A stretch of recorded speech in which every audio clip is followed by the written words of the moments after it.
কি অবস্থা সবার? এতদিন আমরা দেখেছি ইনফিনিক্সের জিটি সিরিজের ফোন শুধুমাত্র বাইরের দেশগুলোতে লঞ্চ হতে, বাংলাদেশে সাধারণত জিটি সিরিজের ফোন কিন্তু ইনফিনিক্স লঞ্চ করে নাই। তবে এবার ইনফিনিক্স অফিসিয়ালি বাংলাদেশে জিটি সিরিজের ফোন লঞ্চ করতে চলেছে GT30 Pro এই ডিভাইসটি দিয়ে। আর আমাদের হাতে রয়েছে GT30 Pro এর আলটিমেট গেমিং এডিশন, যার ভিতরে শুধুমাত্র ফোন না আরো কিছু তো অবশ্য রয়েছে, আপনাদেরকে খুলে দেখানো হবে। এই ফোনে এসওসি থাকছে MediaTek Dimensity 8350, যেটা কিনা আমরা নোট 50 Pro প্লাসে দেখেছিলাম। সেম এসওসি এটাতেও ব্যবহার করা হয়েছে, তবে ডিসপ্লেতে থাকছে 1.5K রেজলিউশনের 144 হার্টজের AMOLED panel and GT trigger দেওয়া হচ্ছে এই প্রাইস রেঞ্জে সর্বপ্রথম। যারা মাল্টি ফিঙ্গারে গেমিং করেন তাদের জন্য কিন্তু বডিতে এক্সট্রা দুইটা ট্রিগার বাটন রয়েছে কনসোল লেভেলের গেমিং কন্ট্রোল এক্সপিরিয়েন্স দেওয়ার জন্য। একেবারে ব্র্যান্ড নিউ বক্স, চলেন ঝটপট আনবক্সিং করা যাক।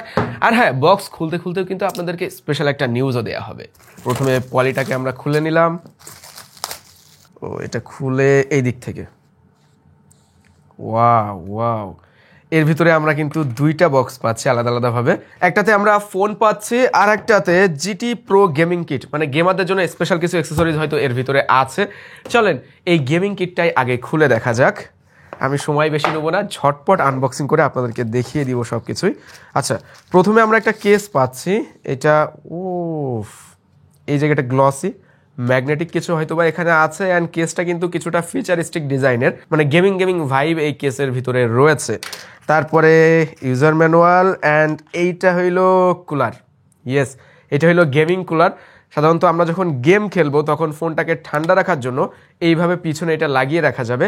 আর সেই সাথে কিন্তু এইটা আবার ওয়্যারলেস চার্জার হিসাবে কাজ করবে, যেখান থেকে 15 ওয়াটে ফোনটাকে চার্জও করা যাবে। মানে এইটা লাগিয়ে রেখে ফোনে গেমিংও করা যাবে, ফোন ঠান্ডা হবে অ্যান্ড 15 ওয়াটে ফোনটাকে চার্জও করবে। আর এখানে রয়েছে বেশ লম্বা সাইজের একটা type C to C cable. All day full FPS system, মানে সারাদিন কোনো ল্যাগ ছাড়াই গেমিং করা যাবে এই ফোনে। আচ্ছা, ফোনের বক্স খুলতে খুলতে আপনাদেরকে সেই এক্সাইটিং নিউজটা সম্পর্কে জানিয়ে রাখি। ইনফিনিক্স বাংলাদেশে PMCC গেমিং ইভেন্ট করতে চলেছে। সামনের ভিডিওতে বা রিভিউতে আপনাদেরকে এই ব্যাপারে সকল কিছু রিভিল করা হবে। শুধুমাত্র এখন এইটুকু জেনে রাখুন যে বড় একটা ধামাকা আসতে চলেছে। এই যা কথা বলতে বলতে ফোনটা তো আমার হাতেই চলে আসলো।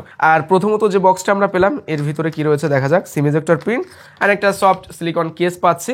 এটার ভিতরে গেমিং ভাইব রয়েছে, সেই সাথে এটা কিন্তু সেমি ট্রান্সপারেন্ট। বক্সের ভিতরে আরো রয়েছে একটা 45 ওয়াটের চার্জার। আরো একটা বক্স পাচ্ছি, মানে খোলা শেষ নাই, একটার পর একটা খুলে যা। একই ভাই, একই দেখলাম। এটা তো দেখি type C earphone, gaming phone সাথে একটা টাইপ সি ইয়ারফোনও দিয়ে দিছে। অ্যান্ড এই জায়গাটায় আমরা কেবল পাচ্ছি type A to C USB কেবল। চলেন এবার ফোনটাকে আনর্যাপ করা যাক। আমাদের হাতের কালারটা হলো ডার্ক ফ্লেয়ার আর এটার পিছনে 8GB লাইট রয়েছে। হ্যাঁ, একটা গেমিং ভাইব কিন্তু এই ফোনের ভিতরে আমরা পাচ্ছি। বিশেষ করে বেশ কিছু জায়গায় অ্যাকসেন্ট কালার রয়েছে, যেমন ক্যামেরা মডিউল, এখানে দুইটা ক্যামেরা রেড কালার ব্যবহার করা হয়েছে অ্যাকসেন্ট কালার হিসাবে, যে কারণে হঠাৎ করে চোখ যাচ্ছে। অ্যান্ড সব কিছু মিলিয়ে ফোনটা বেশ গোলগাল এবং ছোটোখাটো সাইজের। আমার কাছে বেশ ভালো লাগছে এই ডিজাইনটা। আমি অলরেডি ফোনটা পাওয়ার অন করে ফেলেছি। এক্স এরিনা এখানে ঢুকলেই সাথে সাথে কিন্তু পিছনে আমরা এই যে 4টি জায়গায় 8GB লাইট দেখতে পাচ্ছি। চলেন এবার ম্যাক কেস আর ম্যাক কুলার এই দুইটা ফোনের সাথে লাগিয়ে দেখা যাক আসলে কেমন দেখায়। কেসটা দারুণ ফিট হয়েছে, উপরের দিকে ট্রিগার, এখানে কাট আউট রয়েছে, সহজেই গেমিং করা যাবে। এবার ম্যাক চার্জার কুলার এইটা লাগাইলে চলেন পাওয়ার দিয়ে আপনাদেরকে দেখানো যাক। ওকে, আচ্ছা, পাওয়ার দেওয়ার সাথে সাথে কিন্তু এখানেও লাইট জ্বলছে, সম্ভবত এটাতেও 8GB লাইট রয়েছে এবং ফোন, হ্যাঁ এই মুহূর্তে ফোনটা চার্জ হচ্ছে। ফোনের 8GB লাইটগুলো দেখতে পাচ্ছি, এই যে ওয়্যারলেস চার্জ হচ্ছে। মানে একটা গেমিং ফোনে যা যা থাকা প্রয়োজন পড়ে, ফোন কুলার থেকে শুরু করে wireless charge, 8GB light, trigger, সব কিছু এটাতে দেওয়া হয়েছে। আর আমরা কিন্তু এই ফোনে PUBG মোবাইল 120 FPS খেলেছি। যেহেতু ফোন কুলার রয়েছে, ফোনটা ওভারহিটও হয় না, সেই সময় কিন্তু 120 হার্টজে স্মুথলি গেমিং করা যাচ্ছিল। আর এই ফোন কুলারটা কিন্তু আসলেই ঠান্ডা হয়, কিছুক্ষণ রেখে দিলে এর উপরে পানি জমে যায় এবং হাত দিলেও ঠান্ডা ভাবটা ফিল করা যায়। সাথে সাথে ফোনের কেস সহ ফোনের বডিও কিন্তু ঠান্ডা থাকছে। আজকের মতো ফোনটা নিয়ে এইটুকুই থাক। আমরা রিভিউ ভিডিওতে এই ফোন সম্পর্কে আরো বিস্তারিত সব ইনফরমেশন আপনাদেরকে জানাবো। অ্যান্ড সেই সাথে PMCC যে ইভেন্টটা ইনফিনিক্স করতে চলেছে সেই সম্পর্কে কিন্তু সবকিছু আপনাদেরকে জানানো হবে, কি দিয়ে কিভাবে কি করতে হবে। সবাই ভালো থাকবেন, সুস্থ থাকবেন, আল্লাহ হাফেজ।